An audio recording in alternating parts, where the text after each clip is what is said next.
All the big names that were moved to the most recent NBA trade deadline have now taken the court, but how are they doing? A team that got a ton of attention and were deemed clear winners were the Los Angeles Lakers, and since the deadline are 5-2, so it's hard to say these weren't solid moves. Their three big acquisitions were D'Angelo Russell, Malik Beasley, and Jared Vanderbilt. Russell was definitely the biggest addition, and so far in his limited time out there, he's been really good. It's crazy just how much attention and praise someone gets when joining a mainstream team like the Lakers. You didn't hear a peep from ESPN or other outlets about his season so far, but he throws on a Lakers jersey, and some of these outlets act like they just traded for Damian Lillard. In the 3 games he's played before going down with an ankle injury that he's expected to return from soon, he went 2-1, averaging an efficient 17 points and 6 assists. Malik Beasley, who I really thought was an underrated addition, has also been playing really well. So far, he's been exactly what we've come to know from him the last couple seasons, attempting nearly 9 threes a game, shooting a decent clip. Why I really love this addition though, is not only did it give them more shooting, but he's great at adapting to this scenario, which the Lakers absolutely need given their constant health issues. When everyone's out there, he'll be his usual 13-point-a-game self, but he doesn't shy away from stepping into a bigger role. We saw that in his first year in Minnesota when he averaged 20 a game. Then there's Jared Vanderbilt, who no one was expecting to blow people away coming to Los Angeles, but most thought his well-rounded game would be a great piece for this rotation, and that's what it has been. Right now he's averaging 8 points and 9 rebounds. A couple weeks before the deadline, they also managed to pick up Rui Hachimura from the Wizards, who's been okay, averaging 10 and 5.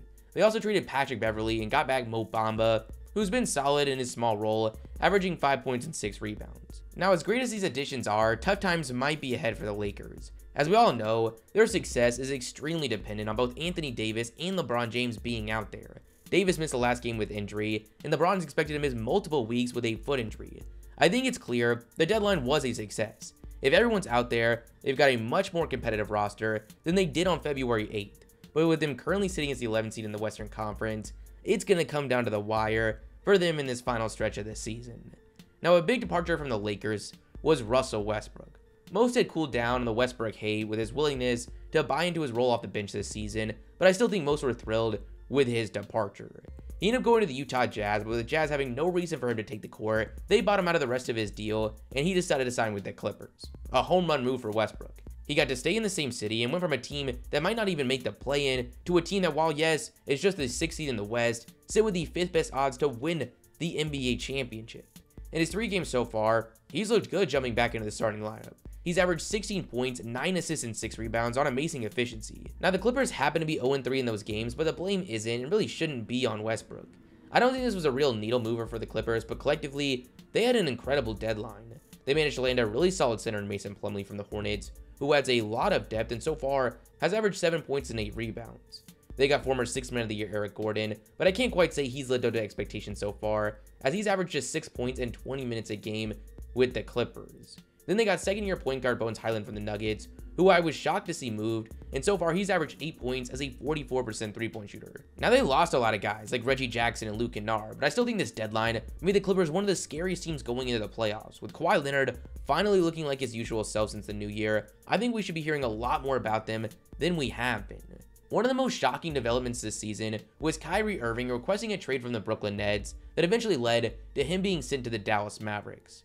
Now, this was definitely an interesting and risky trade for the Mavericks, giving up 2 starters and draft picks for Kyrie Irving on an expiring deal. So far, he's been the incredible scorer we all know, averaging 25 points and 7 assists, shooting 50% from the field and 38% from 3. While individually, he's been great, there is some growing concern about the impact of this trade. The Mavericks are 3-5 since the deal. They might have gotten marginally better, but it's hard to project a team with such defensive struggles and lack of depth making a deep playoff run, even if they have one of the best backcourts we've ever seen.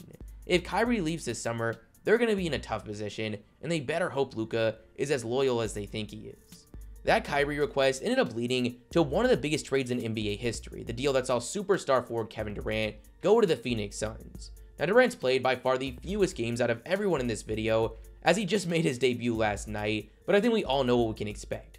On a minute restriction, he managed to put up 23 points, shooting 10 for 15 from the field and 2 for 3 from 3. The Suns were already catching steam since Booker's return, and now sit as serious contenders to win it all. Vegas has them as the clear favorites to come out of the Western Conference, and for good reason.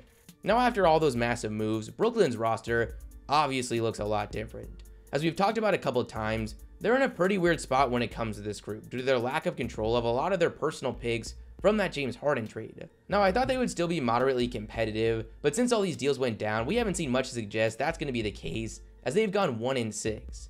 Both the players bought over from the Mavericks really haven't played well. Spencer Dinwiddie's been shooting less than 40% from the field and 31% from 3. Dorian Finney-Smith is averaging 6 points on 35-21 splits. Now, the additions from the Kevin Durant trade are a different story, which is definitely optimal given their ages. Mikal Bridges looks like he's ready to step into a bigger role, as he's averaged 23 points on great splits, and that includes a 45-point game where he shot 70% from the field. Cameron Johnson's a guy that really didn't get a chance to expand his role much in Phoenix, and is now averaging 19 points, shooting 50% from the field. They're in a weird spot. There is no doubt about that, but at least these two are giving Nets fans some hope going forward. Hopefully this end of the year run from Johnson doesn't have a crazy effect on the contract the Nets have to match for him this offseason. Jay Crowder was also involved in the Kevin Durant deal, but he ended up going to the Bucks, where surprise, surprise, adding a super solid 3-and-D wing seems like a great fit. The Bucks have been on an 11-game winning streak, so obviously he's undefeated since getting there. He's averaging 6 points, shooting 50% from 3, but I expect him to get more and more involved down the stretch, considering he hadn't played at all this season up until going to Milwaukee. A deal that I just didn't understand was the Raptors trading for Spurs big Jakob Poeltl. Nothing against him or the price they paid, it's just almost everyone under the sun expected the Raptors to be sellers, with guys like OG Anunoby and Pascal Siakam some of the most talked about trade candidates leading up to the deadline. The move was made with the intention of making a playoff run, and well, it just might work.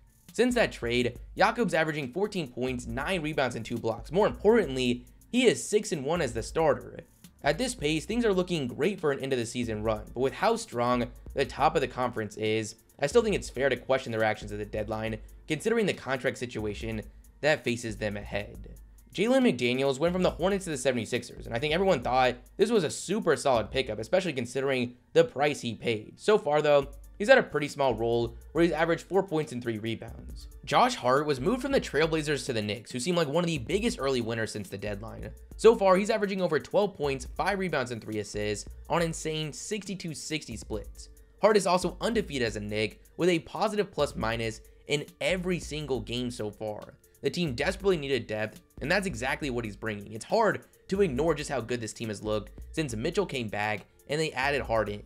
A trade that almost didn't go through due to a failed Gary Payton physical was a 3-team deal between the Warriors, Hawks, and Pistons.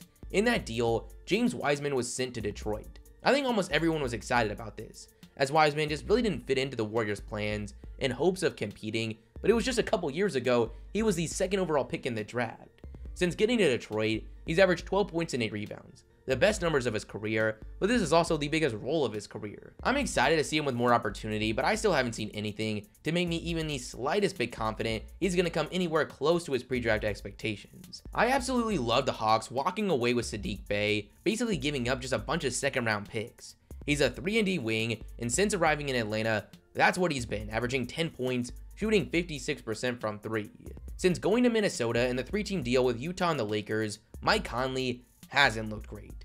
He's averaging 9 points and 6 assists, shooting 37% from the field. The team is also 2-4 in that stretch. With another big deal left on his contract, that trade is looking questionable for them.